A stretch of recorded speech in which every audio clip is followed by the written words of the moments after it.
Redditor 1. It was one of those nights that starts ordinary, but ends up fracturing your sense of reality. I had been sitting in my room, scrolling mindlessly through my phone, when the light show began. It wasn't subtle. My entire house lit up in bursts of red, white, and blue, like some surreal carnival display. The lights were so intense they seemed to pulse through the walls. My first thought was fireworks, but these were too precise, too rhythmic. It didn't feel celebratory, it felt deliberate. Curiosity got the better of me. I threw on a jacket and stepped outside, bracing for the chill of a freezing winter night. But the cold never hit me. Instead, all my senses, save for vision, seemed to shut off. The air felt still, too still. There was no wind, no familiar crunch of gravel underfoot, no smell of the dirt road that always hung in the air. It was as though the world had gone mute and sterile, leaving only the spectacle before me. Hovering above my house was a massive, saucer-shaped craft, spinning at an impossible speed. The motion was hypnotic, its edges blurring into a liquid-like state that still somehow retained its shape. I stood frozen, not by fear, but by an overwhelming sense of awe. The craft didn't just occupy space, it dominated it, as if the universe had bent around its presence. Before I could process what I was seeing, a white flash consumed my vision. In an instant, I was no longer in front of my house. I was laid out on a cold metallic table under the Ramada at my high school, a place miles away and across an international border. The leap in distance and logic was staggering, but I had no time to comprehend it. My chest felt heavy, like I was breathing through a straw, and my bare skin prickled against the cold surface beneath me. Yet, I couldn't feel the air around me or hear the usual hum of night insects or distant traffic.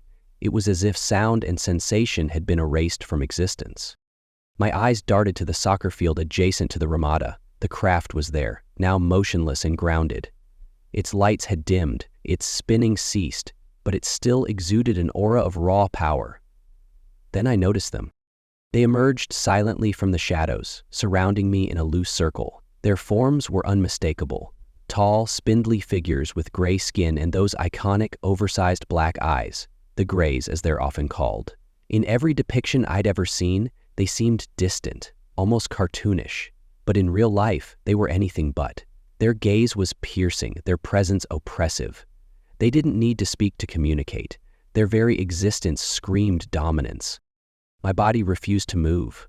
Panic swelled in my chest as I desperately tried to scream, but my voice was trapped, echoing uselessly inside me. It was as if they had commandeered my body, leaving me a spectator in my own nightmare. The Greys leaned in closer, their heads tilting in unison, studying me with an intensity that made me feel less like a person and more like a specimen. Their uniforms were unlike anything I'd ever seen, shimmering and shifting as if alive. Each had a different hue, but the colors didn't stay static. They rippled and morphed, reflecting light in ways that defied physics. It wasn't fabric. It was something else entirely. For what felt like hours, they stood there, their eyes locked onto mine. There was no communication, no probing, no cliched examinations, just silence and those unblinking diagonal slits staring into my soul. I felt as if they were peeling back layers of me, exposing thoughts and memories I didn't even know I had. It wasn't invasive, it was annihilating. Then, just as suddenly as it began, it stopped. My eyes fluttered shut, not from exhaustion, but from a strange compulsion to escape their gaze. When I opened them again, I was standing in front of my house, in the exact spot where I'd first seen the lights. The air was sharp with the cold I'd failed to notice before, and my body trembled, not from the temperature, but from the aftermath of whatever had just happened. Tears streamed down my face as I staggered back inside, collapsing into bed without a word. Sleep came, but it was restless, filled with fragmented images of the craft, the field, and those haunting black eyes. The next morning I woke feeling hollow, like a part of me had been stripped away. The memory of the night before burned vivid in my mind, but I couldn't bring myself to share it. It felt too surreal, too insane. Who would believe me? Instead, I buried it, pretending it was a nightmare that didn't deserve a second thought. But then came the scar. It was small, almost imperceptible, just above my left earlobe, where people often get piercings. I noticed it while brushing my hair a few days later, a tiny bump beneath the skin. At first I thought it was nothing, maybe an ingrown hair or a stubborn pimple, but it didn't go away. Over time, it became more prominent, almost metallic in feel. It didn't hurt, but it had a weight to it that felt unnatural. I've never told anyone about the scar or the night that preceded it. Sometimes, late at night, I catch myself running my fingers over the bump, debating whether to dig it out and see what lies beneath. What if it's just a harmless anomaly? Or worse, what if it's not? The thought keeps me up some nights, the memory of those eyes lurking at the edges of my consciousness.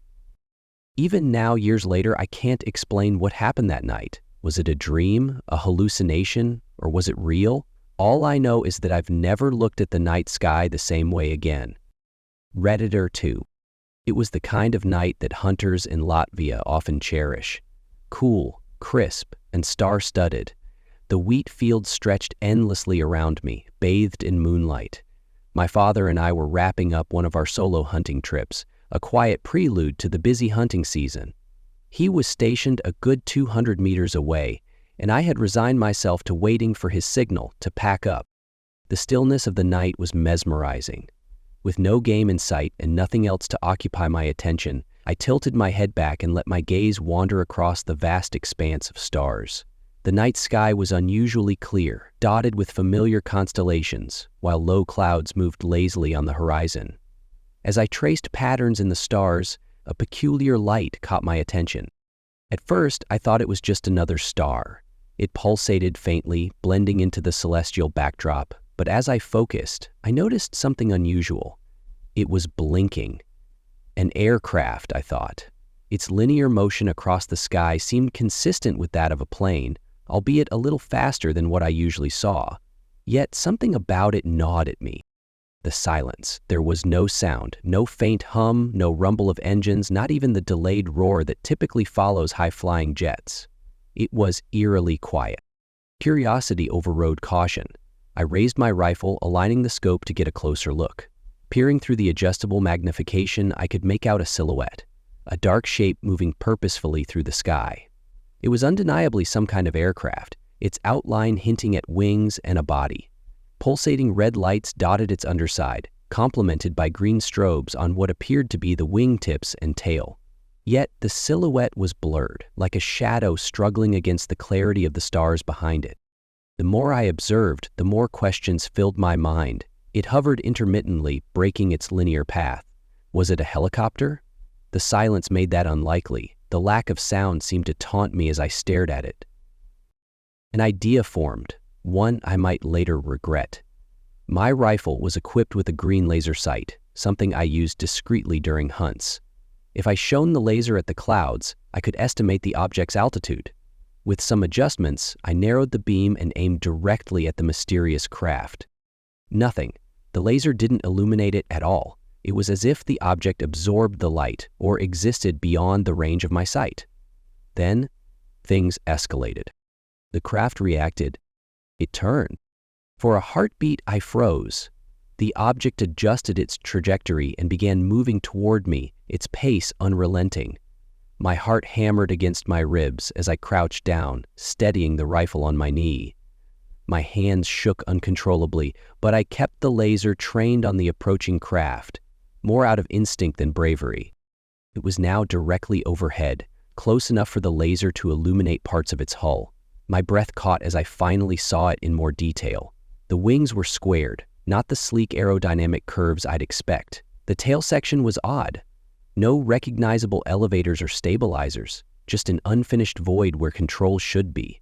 Its underside was dotted with round, pulsating red lights, 3 or 4 clustered centrally, with additional lights under the wings. The hull was enigmatic, its surface difficult to discern, as though it blurred under its own light. It looked like nothing I'd ever seen, not a plane, not a drone, and certainly not a helicopter. My mind raced for logical explanations, but none came. What kind of aircraft moved with such agility, such silence? My finger hovered dangerously close to the trigger, the primal urge to defend myself battling with the rational voice in my head screaming at me to hold fire. I knew pulling the trigger would be a mistake, a catastrophic one. I kept my composure, barely. The craft passed overhead in 6 agonizing seconds, a period stretched thin by adrenaline. As it moved away, it began banking gently, tilting side to side in a graceful motion. It didn't vanish like the UFOs in fantastical tales. It simply continued its flight, as if on a mission I couldn't comprehend. As the craft grew smaller in the distance, I fumbled for my phone. Desperation replaced fear as I tried to document what I was seeing. Through the grainy lens of my low-resolution camera, I managed only fleeting streaks of light, faint smudges against the darkness. Frustrated, I tried again, aligning the scope of my rifle with my phone's lens, but the results were no better. The craft eluded my efforts to capture it, leaving only a shadowy smear in my footage. For the next 8 minutes, I watched as the object slowly disappeared beyond the horizon, its lights fading into the blackness. My heart still pounded as I lowered my rifle, feeling a strange mix of awe, confusion, and unease. Whatever that craft was, it wasn't ordinary. It didn't fit into the categories of human-made machines I knew. My father's voice crackled over the walkie-talkie, jolting me from my thoughts. He was ready to head back to the car. I didn't tell him what I'd seen. Not then, not later. The experience felt too surreal, too personal. How could I explain something so inexplicable without sounding absurd? To this day, I replay that night in my head, trying to make sense of it. Was it a classified military craft, a drone with experimental technology, or something else entirely? The silence, the agility, the reaction to my laser, all of it defied logic. I still hunt in those fields, though I never carry the laser anymore. And every time I look up at the night sky, I can't help but wonder if I'll see it again. Redditor 3. It was a still, clear night in the fields of rural Latvia, the kind of night where the stars seemed close enough to pluck from the sky. My father and I had ventured out for one of our regular hunting excursions. The air was crisp, filled with the faint rustle of wheat swaying in the breeze.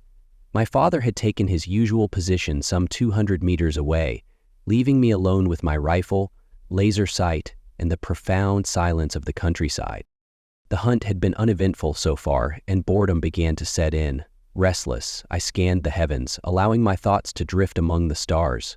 That's when I noticed it. A faint pulsating light in the sky.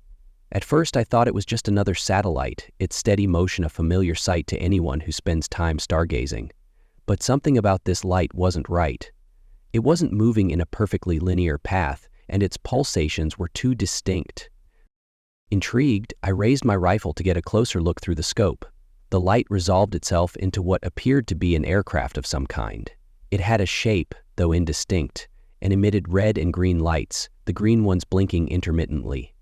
The object hovered briefly, then shifted its position in a manner that no plane or helicopter I'd ever seen could manage. It wasn't just moving, it was gliding, stopping and then darting forward again with an unsettling precision.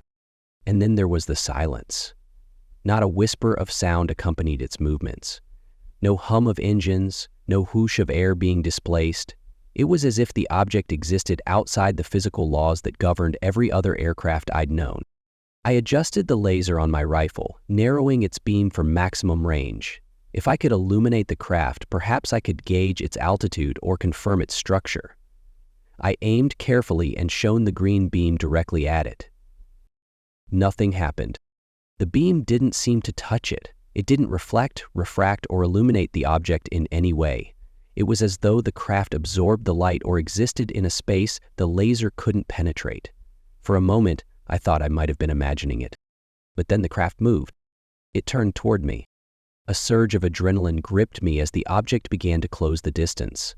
Its movement was deliberate and unerring, coming directly toward my position.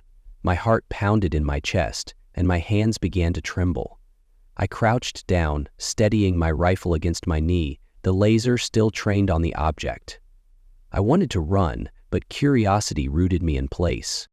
As it approached, its shape became clearer. The object was roughly the size of a fighter jet, but bore no resemblance to any conventional aircraft. Its body was sleek and angular, with squared wings that defied aerodynamics. The underside was studded with pulsating red lights, 3 or 4 clustered in the center and others positioned under the wings. The green strobes on the wingtips and tail blinked in an almost hypnotic rhythm. It passed directly overhead, so close I could have sworn I heard the faintest hum, like a distant vibration just on the edge of perception. The laser finally illuminated part of its hull, revealing a surface that seemed to shimmer, absorbing and scattering the light in strange patterns. There were no windows, no visible engines, nothing to explain how it stayed aloft or moved with such precision. The entire encounter lasted mere seconds as it flew overhead, its silent presence as unsettling as its appearance. My finger instinctively found the trigger of my rifle, but reason prevailed. Whatever this was, it wasn't something I could or should engage with. I let it pass. The craft continued its path, banking gently as it moved away. Its flight wasn't erratic or rushed. It was almost graceful, as if it was observing something or following a predetermined route. I watched until it disappeared beyond the horizon, the red and green lights fading into the night. I slumped to the ground, my legs shaky and my mind racing. What had I just seen? A military prototype? A classified drone? Or something entirely beyond human understanding? When my father called on the radio a few minutes later, his voice was calm and unaffected. He had no idea what I'd just experienced. By the time I met him at the car, I was still too shaken to explain. He chastised me for wasting the laser's battery, unaware of what I'd been using it for. I wanted to tell him but couldn't find the words. How do you explain something so surreal, so unexplainable, without sounding insane? A few weeks later, during another hunt, I spotted a pair of jets flying low in formation. Their rumbling engines were a stark contrast to the silence of the craft I'd seen. Were they related? Perhaps part of an exercise or a mission? I couldn't be sure, but the coincidence was enough to reignite my curiosity. To this day, I can't forget that night. The image of that silent, otherworldly craft remains etched in my memory, a reminder of how little we truly understand about the skies above us. Whether it was an advanced piece of human technology or something far stranger, I may never know. But every time I step into the field and look up at the stars, I wonder if I'll see it again. Redditor 4. The swamp at night has a way of cloaking itself in an eerie, primal silence, broken only by the occasional splash of water or the distant calls of unseen creatures. I was 12 years old, and this was supposed to be just another trip back from our family's camp on the Tangipahoa River in Louisiana. Our camp was deep in the swamp, the kind of place where the only way in or out was by boat. It was remote, surrounded by thick trees draped in Spanish moss, and the waterway was our lifeline. That Sunday evening, it was just me, my uncle, and my cousin making the 2-hour boat journey back to the landing. The river was narrow, twisting through the swamp like a dark vein, and the fading light had already given way to the inky black of night. My uncle, ever the character, had decided that the lack of functioning lights on the boat wasn't going to stop us. He had brought along a stash of flares to light our way, and as the boat engine hummed low against the stillness, he occasionally shot a flare into the air to illuminate the river ahead. The first half of the trip was uneventful, the way these trips usually were. Just the three of us, the hum of the motor, and the rustle of the swamp around us. But then we ran out of the big flares, leaving us with nothing but a single handheld one. My uncle handed it to me, and I climbed onto the front of the boat. Gripping the flare tightly, the orange-red light casting strange shadows on the trees and water. The heat from the flare was intense, and I was more focused on keeping it from burning me than on anything else. That's when it started. To our left, just beyond the tree line, 2 large, glowing orbs appeared. They were faint at first, their light barely cutting through the darkness, but within seconds they grew brighter, hovering low over the swamp. They moved silently, as if gliding just above the water's surface. Before I could even call out to my uncle or cousin, another orb appeared to our right, mirroring the others in size and brightness. I froze. At first, I thought they might be flashlights or headlights from another boat, but the way they moved, so smooth, so deliberate, ruled that out. They didn't sway or bounce like lights on a vehicle would. They were too steady, too controlled. My little cousin sitting behind me started freaking out, his voice shaking as he asked what they were. I couldn't answer him. I didn't know. For what felt like an eternity, the glowing orbs seemed to navigate the swamp alongside us, weaving through the trees with impossible precision. The flare in my hand sputtered and hissed, its light and heat a poor shield against the creeping sense of unease that had settled over me. My uncle, who was usually quick with a joke or some offhand comment, was unusually silent. his eyes fixed on the lights as he steered the boat. Then the orbs did something that sent a chill down my spine. They moved up, rising above the tree line. Slowly, they began to form a triangle directly overhead. They hung there, suspended in the sky like distant, glowing sentinels, their light faintly illuminating the river below. I had no sense of how high they were, maybe 100 feet, maybe more, but they were close enough to make me feel exposed, vulnerable. For the rest of the trip back to the landing, they followed us. The triangle formation held steady, the orbs gliding effortlessly above us, never wavering, never falling behind. It was as if they were watching us, tracking our every move. I couldn't tell if they were malevolent or simply curious, but their presence was oppressive, a weight pressing down on the already suffocating night air. When we finally reached the landing, the orbs vanished. One moment they were there, glowing softly in the sky, and the next they were gone, swallowed by the darkness without so much as a sound. We stood there for a long time, the three of us, staring up at the empty sky, trying to make sense of what we'd just seen. My uncle finally broke the silence with a gruff, "Let's get going," and we loaded up the boat in silence. In the years since that night, I've turned the memory over in my mind countless times, trying to find an explanation. Swamp gas? Unlikely. These lights moved with purpose, with intelligence. Some kind of experimental aircraft? Maybe. But why would it be out there in the middle of nowhere, tracking a beat-up old boat in the dead of night? And if it was, how did it vanish so completely? I've only shared this story a handful of times, and each time I do, I'm met with skeptical looks and awkward silence. But I know what I saw, and my uncle and cousin saw it too. Whatever those lights were, they weren't natural, they weren't normal, and they weren't from this world. Redditor 5. It was a cool, dark evening, probably winter. I was about 8 or 9 years old, placing the memory somewhere around 1994. The night was clear, the air crisp, and I was riding home in the car with my mom and a friend after a spirited game of 5-a-sec football. I was still buzzing with the energy of the match, recounting every near miss and brilliant move. My friend and I were wedged in the back seat, our chatter filling the car. It was somewhere along a familiar stretch of road that I first noticed the lights. Specks of color dotted the sky, blue, orange, red, green, bright and distinct against the black expanse.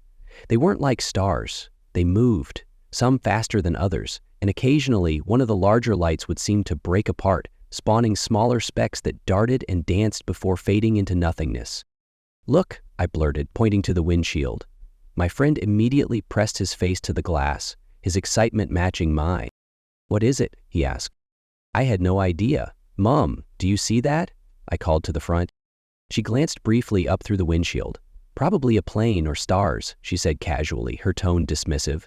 She wasn't as interested as we were, but my friend and I were captivated. As the car rolled along, we kept our eyes glued to the sky. The lights weren't static. They darted in seemingly random patterns, zipping across the heavens in a way that planes or helicopters simply didn't. Some shot forward, accelerating at impossible speeds, while others seemed to hover lazily before vanishing. Sometimes a new light would appear out of nowhere, joining the celestial dance before burning out or disappearing into the void. By the time we arrived home, I was practically vibrating with curiosity. "Mom, can I stay outside for a bit?" I asked as we parked. "Sure, just don't stay out too long," she replied, already distracted by her own thoughts. I bolted from the car, my friend in tow. We stood in the driveway, necks craned upward, watching the show. The lights continued their mesmerizing display, almost as if they knew they had an audience. There was something almost playful about them, like they were performing, teasing us with their brilliance and unpredictability. I was young, but not so young that I couldn't try to rationalize what I was seeing. "Maybe it's fireworks," I offered, though the lack of sound seemed to debunk that idea.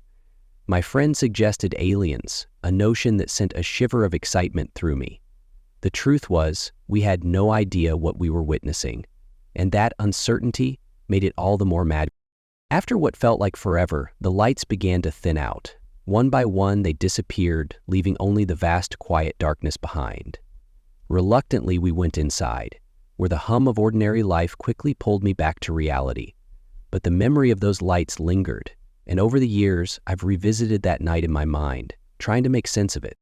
As I grew older, I leaned toward a more grounded explanation.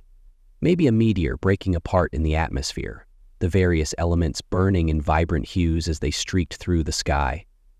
It seemed logical, but logic didn't diminish the wonder of that childhood experience. And yet, logic doesn't always have the final word. Years later, when I was in college, I had another strange encounter with the sky. It was late, well past midnight, probably around 3 in the morning. I was in the middle of a marathon Counter-Strike session, my dorm room dimly lit by the glow of my computer screen. The world outside was silent, the kind of stillness that only comes in the dead of night. Without warning, the lights in my room dimmed. Not just my room, the entire dorm seemed to flicker, plunging into a strange half-light. A low rumble followed, vibrating through the walls and floor. I thought it might be thunder, but the sound was different, more resonant, almost unnatural. Then, the sky outside my window lit up, awash in an otherworldly blue-green glow. The color was so intense it bathed everything in its eerie light, transforming the familiar campus into an alien landscape. I pressed my face to the window, scanning the sky for an explanation, but there was nothing, just that strange, glowing haze. The whole event lasted maybe a minute, 2 at most. Then, as abruptly as it began, the light faded, the rumble ceased, and the dorm lights flickered back to life. I sat there for a moment, stunned, the glow of my computer screen suddenly feeling harsh and artificial against the memory of what I'd just seen. The next day I found out the cause. A drunk local had broken into the neighborhood electrical transformer station and caused a massive short circuit. The explosion of light and sound had been the result of his ill-fated adventure. It was a mundane explanation, but the experience had felt anything but ordinary. These 2 events, one steeped in childhood wonder, the other framed by the skepticism of adulthood, both hold a special place in my memory. Maybe the lights I saw as a kid were just a meteor breaking up. Maybe the blue-green glow was just a transformer malfunction. But there's a part of me that likes to think that sometimes the world offers us glimpses of the extraordinary, moments that defy easy explanation and remind us just how vast and mysterious the universe really is. Redditor 6. It was my junior year of college in Chicago, and I had developed a bit of a thing for a girl in one of my classes. Let's call her Emily. She was everything you'd expect someone in a college romantic comedy to be. Smart, beautiful, and completely uninterested in me as anything other than a study buddy. Still, I didn't mind hanging out with her, even if it meant enduring the dreaded friend zone. One evening, I invited a few classmates over to my apartment to work on a group project. To my surprise, Emily was the only one who showed up. It felt like a small victory, even if I knew it didn't mean much.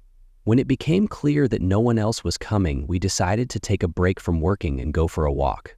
My place was just a block from Lake Michigan, and the idea of walking along the shore under the city lights seemed like a good way to salvage the evening. The air was crisp, the kind of cool that nipped at your skin but wasn't unpleasant. The sound of the water lapping against the rocks provided a soothing backdrop as we strolled, talking about everything and nothing. I was just trying to enjoy the moment, making her laugh with bad jokes, hoping maybe, just maybe, I could find a crack in her just friend's armor. And then she stopped mid-sentence. "Do you see that?" she asked, pointing out over the water. I followed her gaze and noticed a small, faint light over the lake. It was moving erratically, darting in sharp angles and swooping in arcs that no plane or helicopter could replicate. We both stood there, transfixed. "It's not a plane," I said, more to myself than to her. "What the hell is it?" "I don't know," she whispered, her voice tinged with awe and just a hint of fear. We sat down on the edge of the rocky shore and watched the light for what felt like hours. It danced over the lake, moving in patterns that defied logic. Sometimes it would vanish, only to reappear in a completely different part of the sky. At one point, it split into 2 smaller lights, which hovered near each other before merging back into one.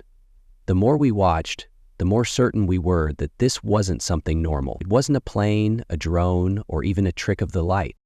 "This is insane," Emily said. I could hear the tremor in her voice. She wasn't just watching the light, she was questioning everything she thought she knew. For me, the moment wasn't just about the light. I was watching her as much as I was watching the sky, and for the first time, she seemed vulnerable, shaken. It wasn't long after that she turned to me and asked if we could go back to my place. Maybe it was the shared experience, maybe it was the existential crisis brought on by the inexplicable light, but that night, the friend zone melted away. In the days that followed, we talked a lot about what we had seen. Emily kept bringing it up, obsessing over it, trying to piece together what it could have been. She wasn't the only one. I replayed the scene in my head more times than I could count, running through every rational explanation I could think of, but nothing seemed to fit. A few weeks later, I found myself back at the same spot along the lake. This time I was with a buddy of mine, a guy who was all too familiar with my attempts to woo Emily. I told him about the night she and I had spent watching the mysterious light and how it had been the catalyst for us getting closer. As I was recounting the story, I noticed something in the sky. My heart skipped a beat as I pointed it out to him. "There, do you see it?" I said, feeling that same mix of wonder and unease I had felt with Emily. We stood there, watching as the lights moved in a similar pattern to what I had seen before. They darted and swirled, their motions too erratic to be any kind of aircraft. But this time, the conditions were different. Low-hanging clouds had rolled in and the lights were reflecting off the mist in a way that made them more distinct. And that's when I realized they weren't UFOs, they weren't supernatural phenomena, they were birds. Specifically, they were seagulls or some other kind of waterfowl, their white underbellies catching the glow of the city lights as they flew in erratic patterns just offshore. The illusion had been perfect that first night. The clear sky, the way the lake reflected the city lights, the isolation of the moment. But now, with the clouds giving context, it was obvious. The inexplicable light show was nothing more than a flock of birds. I started laughing, a mix of relief and embarrassment washing over me. My buddy looked at me like I'd lost it, so I explained what I had just realized. He joined in, the absurdity of the situation too much to ignore. It didn't change what had happened with Emily. The moment had been real to us at the time, and the connection we'd formed that night was genuine. But the realization that our profound, life-altering experience had been caused by nothing more than a bunch of birds? It was humbling, to say the least. Even now, years later, I think about that night, not because of the light or the birds, but because of what it taught me.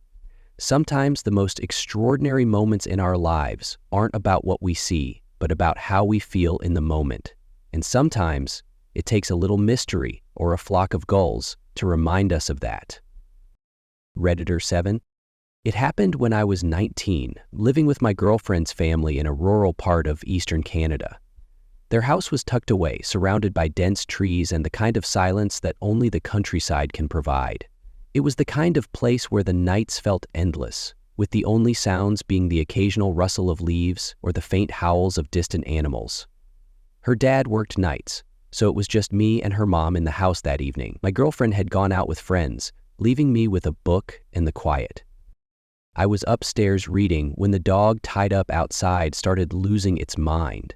The barking wasn't its usual "there's a squirrel nearby" kind of bark. It was frantic, almost panicked. I stood, hesitating for a moment as the sound of barking spread. It wasn't just our dog. Every dog in what seemed like miles was howling, yelping, and barking in unison. It was like the entire countryside had been set on edge. I ran downstairs, pulling on my boots as I headed for the door. I assumed there might be another dog or a wild animal nearby, something that had triggered this bizarre canine uproar. But the second I flung open the door, a chill ran down my spine. The air was electric, a strange heaviness settling over everything. I couldn't explain it then, but I felt it deep in my bones. My breath caught as I stepped outside.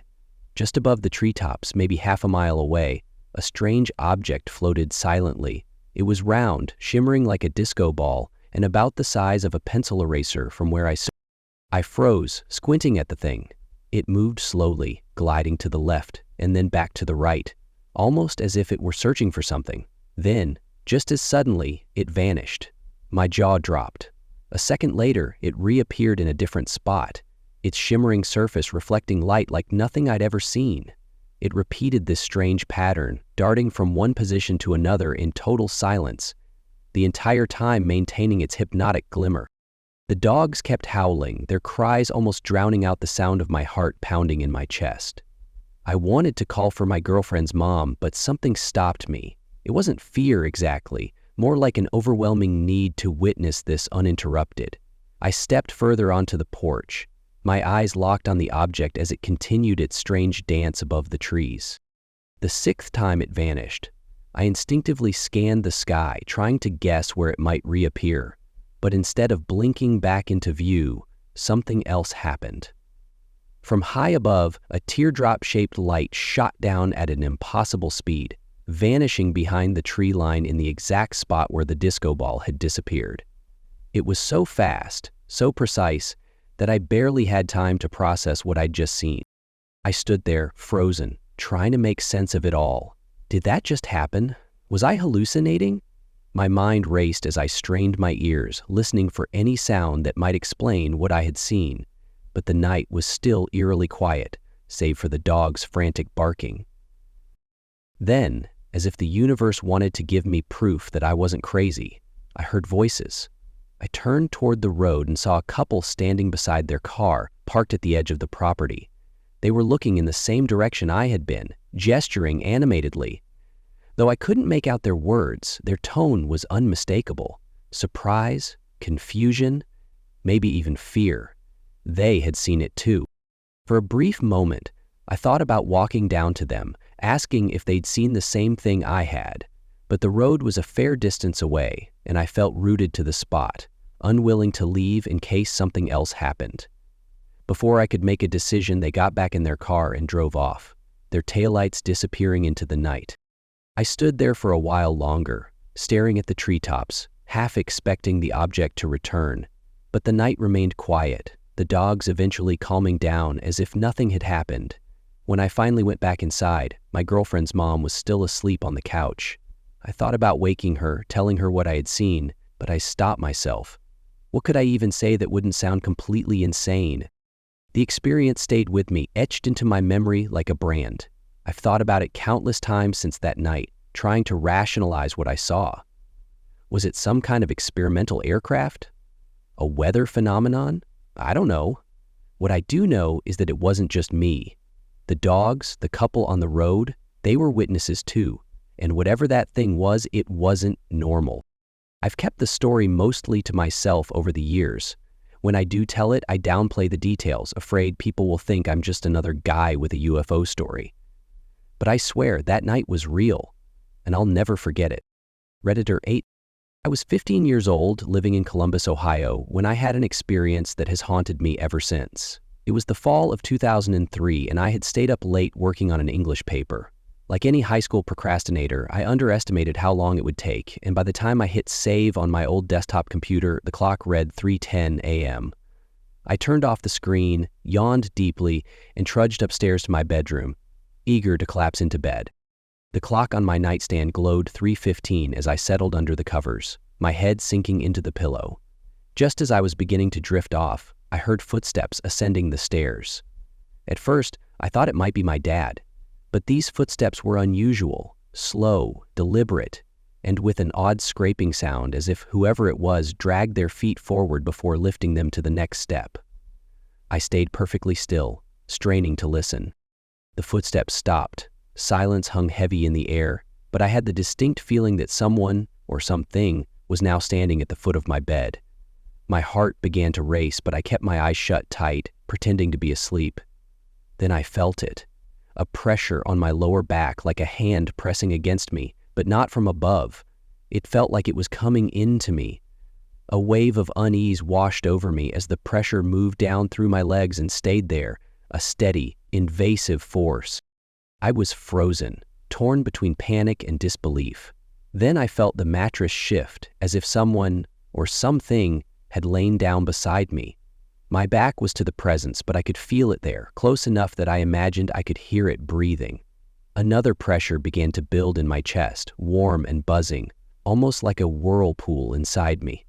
It wasn't painful, but it was deeply unsettling. That's when I heard the voice. It wasn't audible in the usual sense. It was inside my head, as clear as my own thoughts, a whisper that echoed with unnatural clarity. Put it on your head. I don't know how to describe the terror that seized me. My mind raced, trying to make sense of the command. What was it? The sensation building in my chest. Was it speaking to my subconscious, thinking I was asleep? I felt dizzy with fear, my breathing shallow as the presence loomed beside me.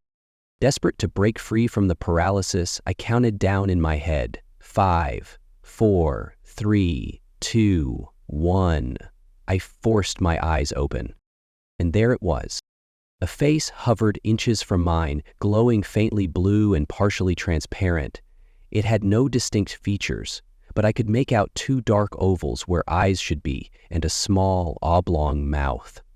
Its glow lit up the space around it, casting faint shadows on my bed and walls. For one surreal second, I stared into its face, and it stared back. Then its expression changed. The being's mouth opened wide, mirroring my own gasp of shock. Its reaction wasn't what I expected. It looked surprised, even startled, as if it hadn't anticipated me waking up. My instincts took over. I yanked the blanket over my head and shut my eyes tightly, trembling uncontrollably. I heard a soft thump as if it had fallen off the bed, followed by the sound of hurried footsteps sprinting out of my room and down the stairs. I lay there, paralyzed, unable to process what had just happened. I wanted to scream, but no sound came out. The next hour felt like an eternity. My door was still open, and every creak of the house sent shivers down my spine.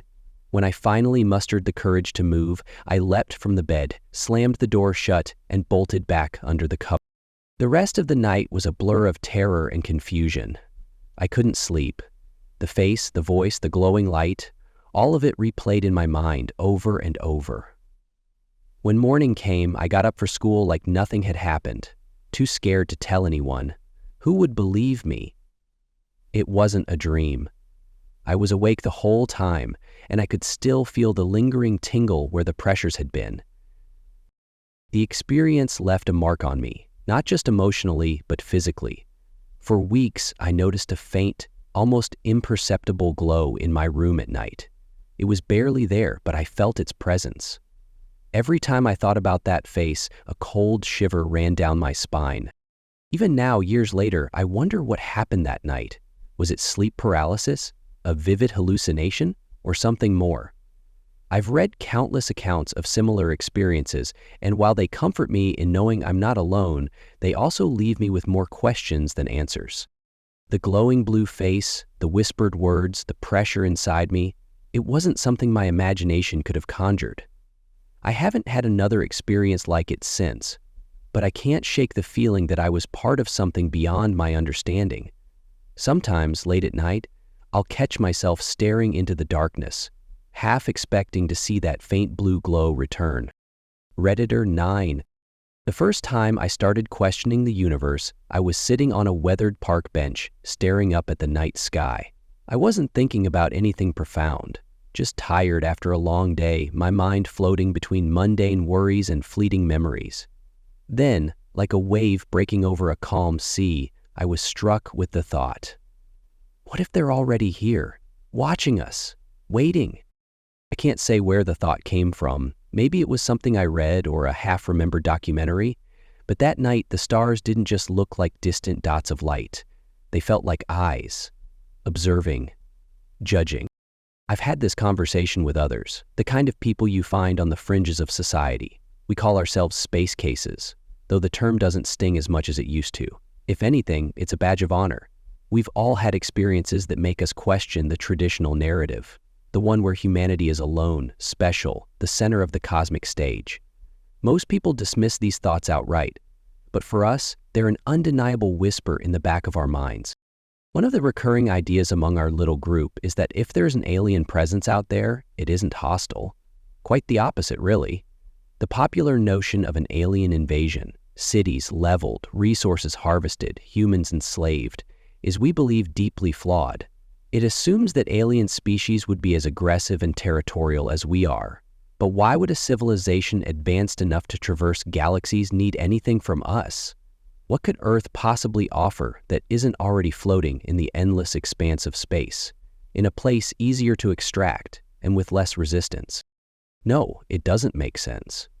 What does make sense, at least to me, is the idea of an interstellar alliance, a council of sorts, made up of civilizations that have transcended their baser instincts. They wouldn't be interested in conquering, they'd be interested in observing, perhaps even mentoring, but only when we're ready. And let's face it, we're not ready.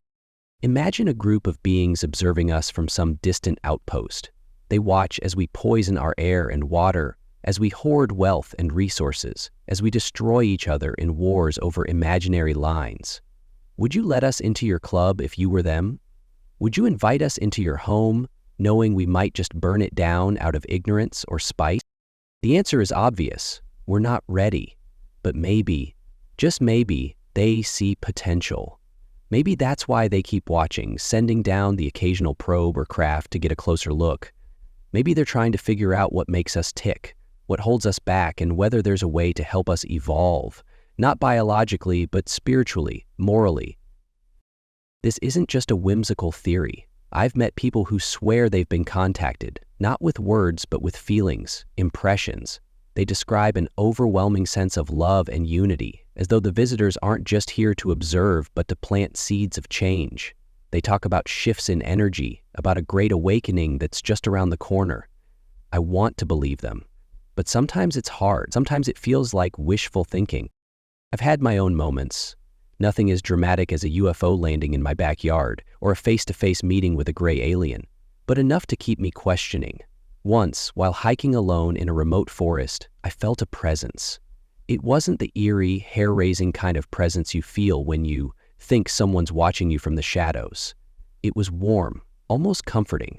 I stopped walking, turned around, and there was nothing there, but the feeling stayed, lingering like a faint perfume. Another time, I saw lights in the sky, erratic, colorful, moving in ways no human aircraft could.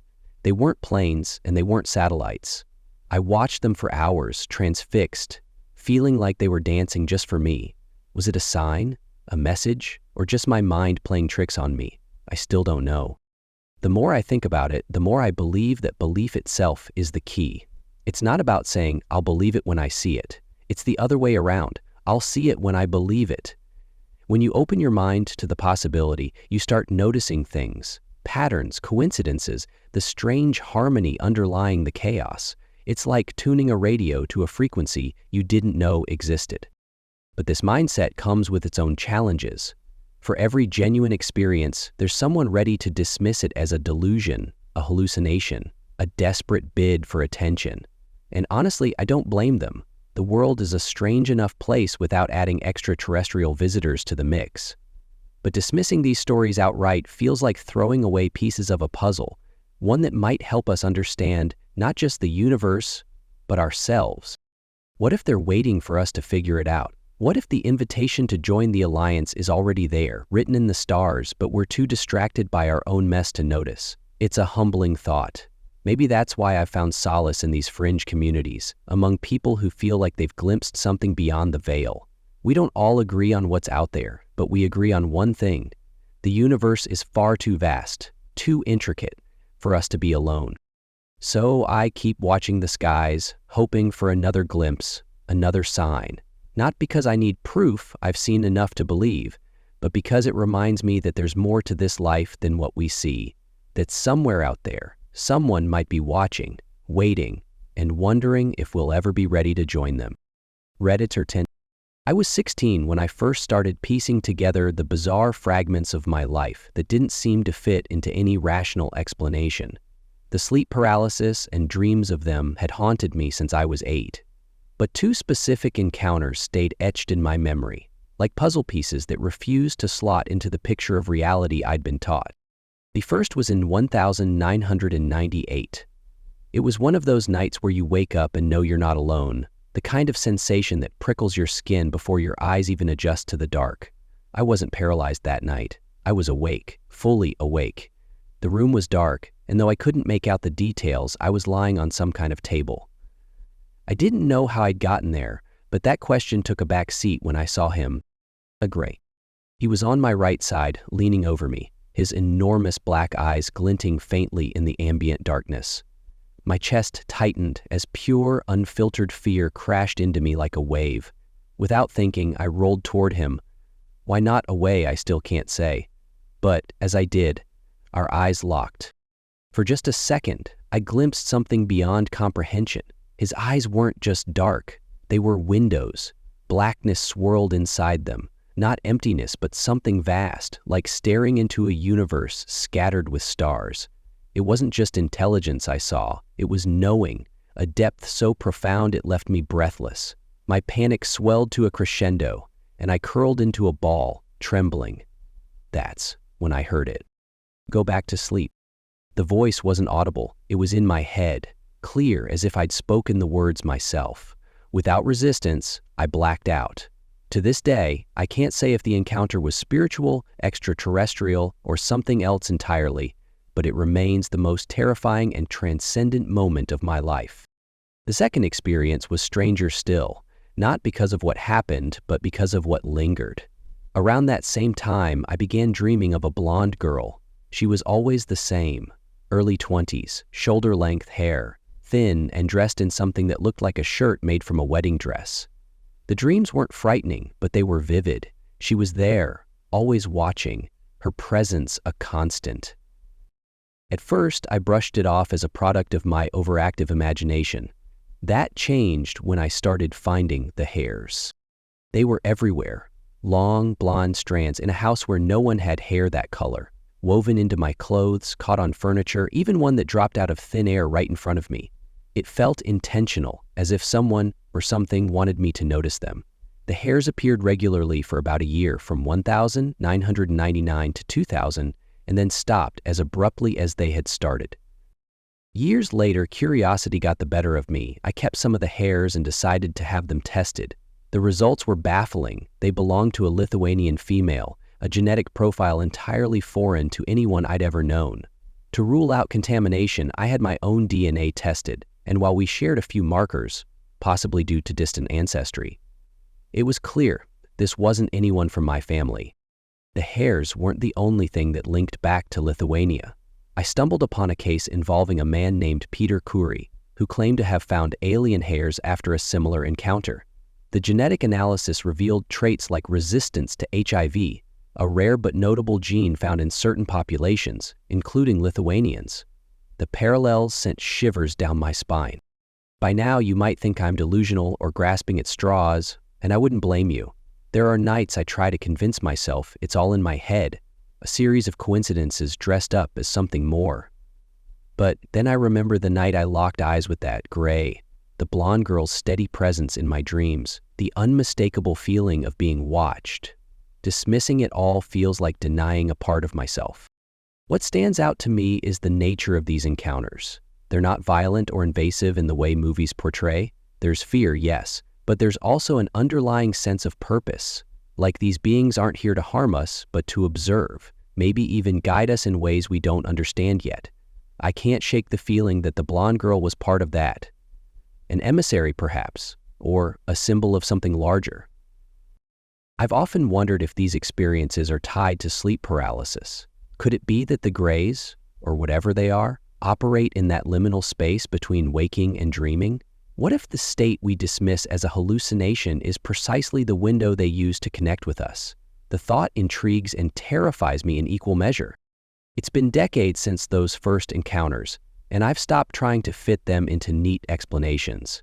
I've come to see belief itself as a kind of lens.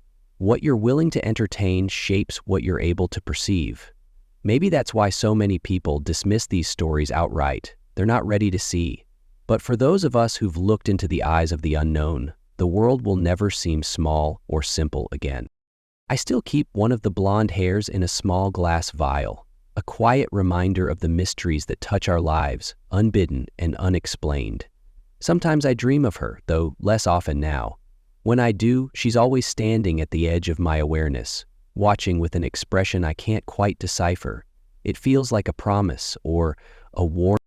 Redditor 11. It was one of those summer evenings that carried the last whisper of warmth before fall began its slow creep into the Midwest.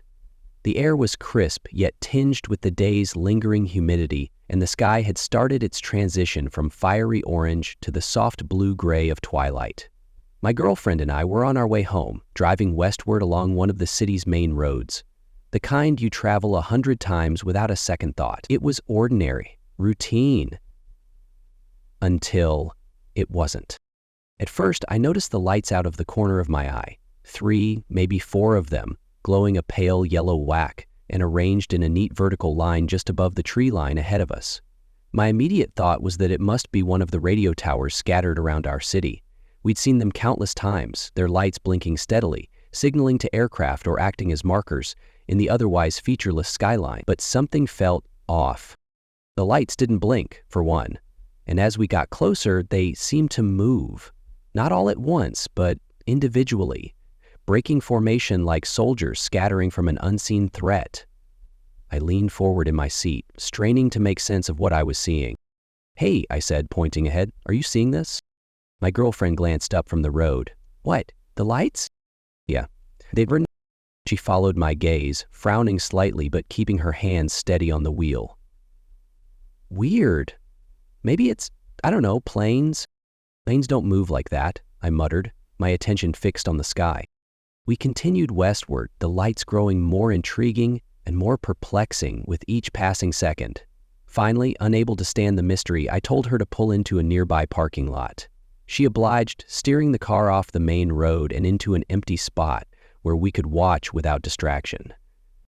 From our vantage point, the lights began to exhibit behavior that defied explanation. They would rise slowly, one by one, from beyond the tree line to the north, hover for a moment, and then drift southward toward the highway in a smooth, deliberate motion. As they reached the highway, each light would vanish completely. No flickering, no dimming, just gone.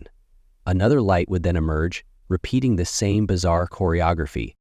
There were about 8 to 12 lights in total, though no more than 4 or 5 were visible at any given time.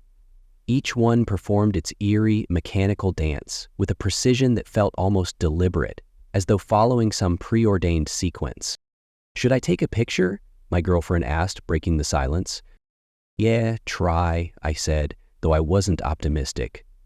Cell phone cameras weren't exactly known for capturing distant objects in fading light.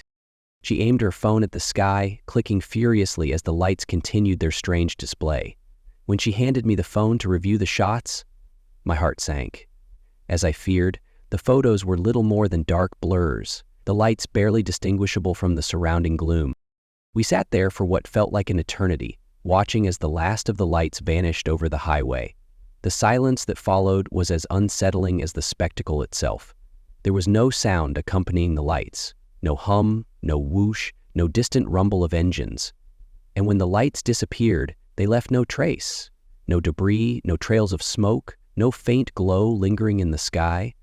It was as if they had never been there at all.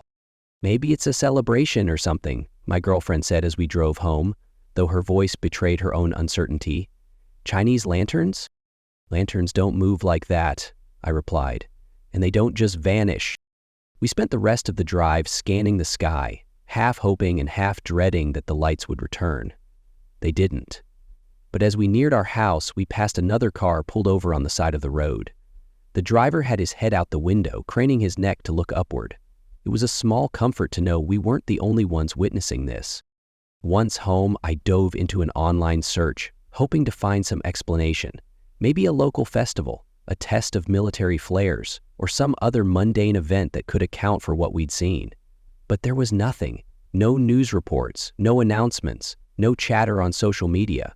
The city seemed blissfully unaware of the spectacle that had unfolded in its skies. I've turned that night over in my mind countless times since then, replaying every detail and trying to find the logic behind it. I've heard stories of UFO sightings that ended with grand revelations, alien encounters, government conspiracies, cryptic warnings from the beyond. This wasn't like that. The lights didn't try to communicate or show themselves up close. They didn't disrupt anything or cause harm. They simply appeared, performed their strange, silent ritual, and disappeared without a trace. Were they UFOs? Technically, yes, unidentified flying objects. But were they extraterrestrial? That's a question I can't answer. All I know is that what we saw that night defied everything I understood about the sky and the things that inhabit it. Maybe they were aliens. Maybe they were military experiments or some new technology we're not privy to yet. Or maybe they were something else entirely, something we don't have the words or the imagination to describe. Either way, I haven't stopped looking at the sky since, and I haven't stopped wondering what or who is looking back.